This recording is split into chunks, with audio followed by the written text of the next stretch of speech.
কাঁহী এখন লৈ লৈছোঁ আৰু এয়া আজি পলুপোক আছে, পলুপোকেদি খাম আজি ভাত।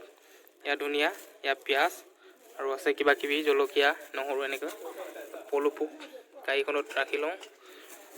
তাৰপিছত ইয়াত অলপ গৰম পানী ঢালিম বস্তুটো অলপ টাইট হ'বলৈ কাৰণে।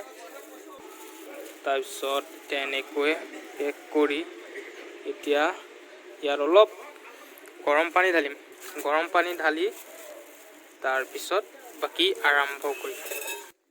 পলুপোক ঢালি লওঁ অলপ। পলুপোক ঢালি আছে গৰম পানীত। পানী উতলাই কিবা কৰিম, গৰম কৰি অলপ টাইট কৰি লওঁ, তেতিয়া মজা লাগিব খাই।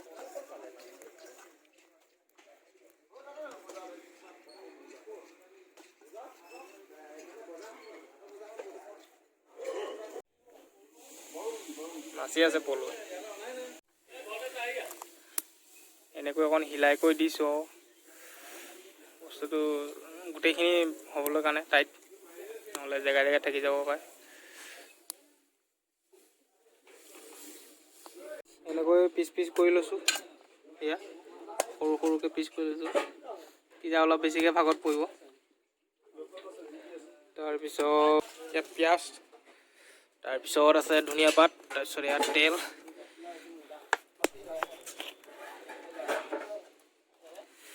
তেলটো অলপ ঢালি দিছোঁ।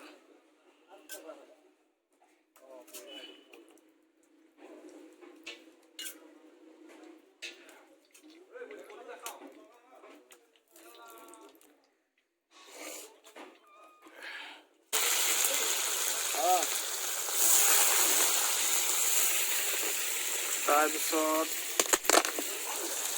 অলপমান হালধি দিম।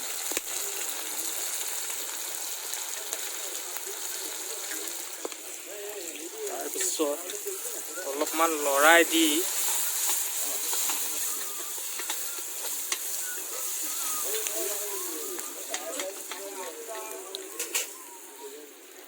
তাৰপিছত এনেকৈ ঢালি দিলোঁ।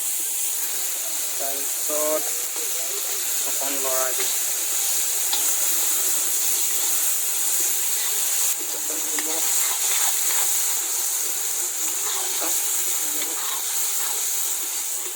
নিমখ দি দিলোঁ।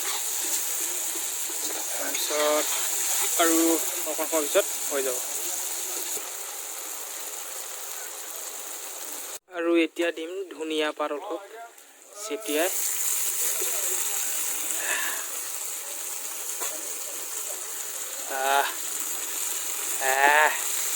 দেখি জিভা পানী ওলাই যাব কিন্তু দেই আপোনালোকৰ। অকণমান লৰাই দিওঁ। কি সুন্দৰ চেণ্ট।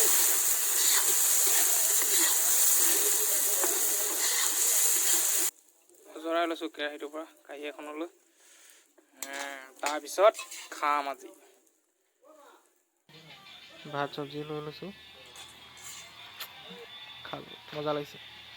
আৰু ভিডিঅ'টো চাই যদি ভাল পাইছে লাইক আৰু ছাবস্ক্ৰাইব কৰিবলৈ নাপাহৰিব। ধন্যবাদ।